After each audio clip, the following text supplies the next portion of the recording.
क्या आपने उस राजा की कहानी सुनी है जो 1 महीने पुरुष और 1 महीने स्त्री रहते थे?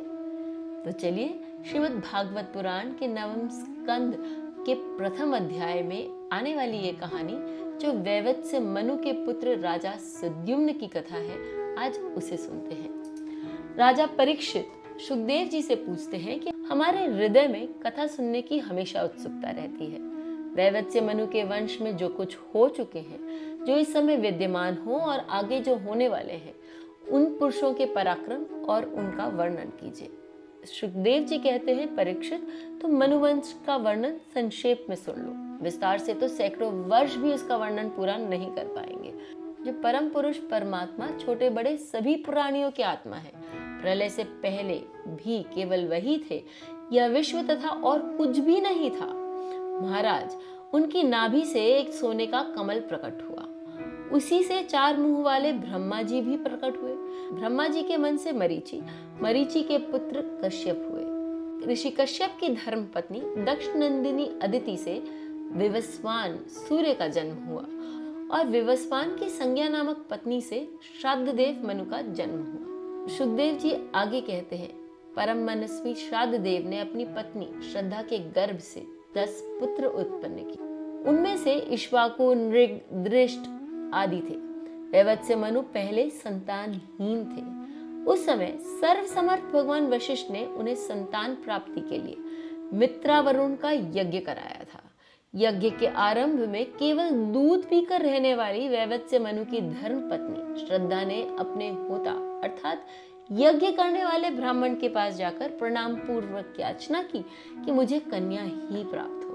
तब होता बने ब्राह्मण ने श्रद्धा के कथन का स्मरण करके एकाग्र चित्त से मंत्र का उच्चारण करते हुए यज्ञ कुंड में आहुति दी।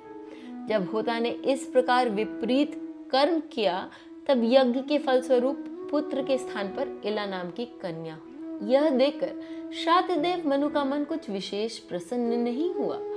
उन्होंने अपने गुरु वशिष्ठ से कहा, भगवान, आप लोग तो ब्रह्मवादी हैं, आपका कर्म इस प्रकार विपरीत फल कैसे दे सकता है? अरे, ये तो बड़े दुख की बात है। वैदिक कर्म का ऐसा विपरीत फल तो कभी नहीं होना चाहिए। आप लोगों का मंत्र ज्ञान तो पूर्ण है ही, इसके अतिरिक्त आप लोग जितेंद्र भी हैं तथा तपस्या के कारण निष्पाप हो चुके हैं। देवताओं में असत्य की प्राप्ति के समान आपके संकल्प का ये उल्टा फल कैसे हो सका? सुखदेव जी महाराज आगे कहते हैं, परीक्षित, हमारे वृद्ध पितामह भगवान वशिष्ठ ने उनकी यह बात सुनकर जान लिया कि होता ने विपरीत संकल्प किया है। इसलिए उन्होंने वैवत्स्य मनु से कहा, राजन, तुम्हारे होता के विपरीत संकल्प से ही हमारा संकल्प ठीक ठीक पूरा नहीं हुआ। फिर भी अपने तप के प्रभाव से मैं तुम्हें श्रेष्ठ पुत्र दूंगा।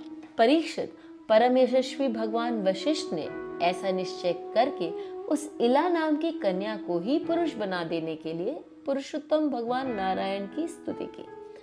सर्वशक्तिमान भगवान श्री हरि ने संतुष्ट होकर उन्हें मुंह मांगा वर दिया, जिसके प्रभाव से कन्या ही सुद्युम्न नामक श्रेष्ठ पुत्र बन गए। महाराज, एक बार सुद्युम्न शिकार खेलने के लिए सिंधु देश के घोड़े पर सवार होकर कुछ मंत्रियों के साथ वन में गए। वीर सुद्युम्न कवच पहनकर और हाथों में सुंदर धनुष एवं अत्यंत अद्भुत बाण लेकर हिरणों का पीछा करते हुए उत्तर दिशा में बहुत आगे बढ़ गए। अंत में सुद्युम्न मेरु पर्वत की तलहटी में एक वन में चले गए। उस वन में भगवान शंकर पार्वती जी के साथ विहार करते रहते हैं। उसमें प्रवेश करते ही वीरवर सुद्युम्न ने देखा कि मैं स्त्री हो गया हूँ और घोड़ा घोड़ी हो गया है। परीक्षित, साथ में उनके सब अनुचरों ने भी अपने आप को स्त्री रूप में पाया। वे सब एक दूसरे का मुंह देखने लगे और उनका चित्त बहुत उदास हो गया।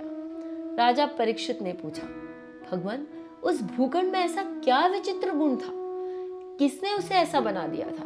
आप कृपा हमारे इस प्रश्न का उत्तर दीजिए, क्योंकि हमारे मन में बड़ा कौतुक है। सुखदेव जी ने कहा, परीक्षित, एक दिन भगवान शंकर का दर्शन करने के लिए बड़े बड़े व्रतधारी ऋषि अपने तेज से दिशाओं का अंधकार मिटाते हुए उस वन में पहुंचे। उस समय अंबिका देवी वस्त्रहीन थी। ऋषियों को सहसा देखकर वे अत्यंत लज्जित हो गई। झटपट उन्होंने भगवान शंकर की गोद से उतरकर वस्त्र धारण किए। ऋषियों ने भी देखा कि भगवान गौरी शंकर इस समय विहार कर रहे हैं, इसलिए वे वहां से लौट गए और भगवान नर नारायण के आश्रम पर चले गए। उसी समय भगवान शंकर ने अपनी प्रिया भगवती अंबिका को प्रसन्न करने के लिए कहा, मेरे सिवा जो भी पुरुष इस वन में प्रवेश करेगा वह स्त्री हो जाएगा। परीक्षित, तभी से पुरुष उस स्थान में प्रवेश नहीं करते। अब सद्युम्न स्त्री हो गए थे, इसलिए वे अपने स्त्री बने हुए अनुचरों के साथ एक वन से दूसरे वन विचरने लगे। उसी समय शक्तिशाली बुध ने देखा कि मेरे आश्रम के पास ही बहुत सी स्त्रियों से घिरी एक सुंदरी विचर रही है। उन्होंने इच्छा की कि यह मुझे प्राप्त हो जाए।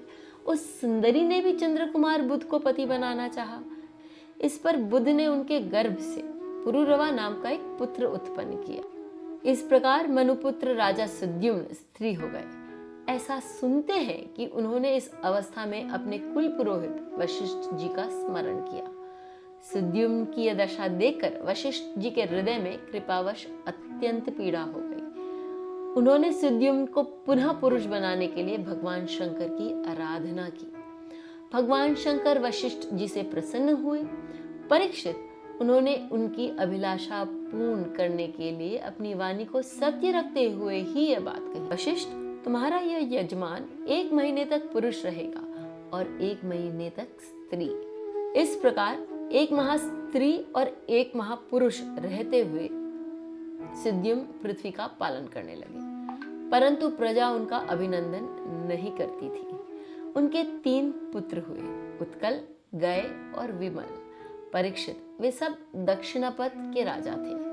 बहुत दिनों के बाद वृद्धावस्था आने पर प्रतिष्ठान नगरी के अधिपति सद्युम्न ने अपने पुत्र पुरुरवा को राज्य दे दिया और स्वयं तपस्या के लिए वन की यात्रा की। श्रोताओं को चलते चलते मैं ये भी बता दूं कि पुरुरवा चंद्रवंशी थे और आगे चलकर कृष्ण भगवान का जन्म इसी वंश में होना था।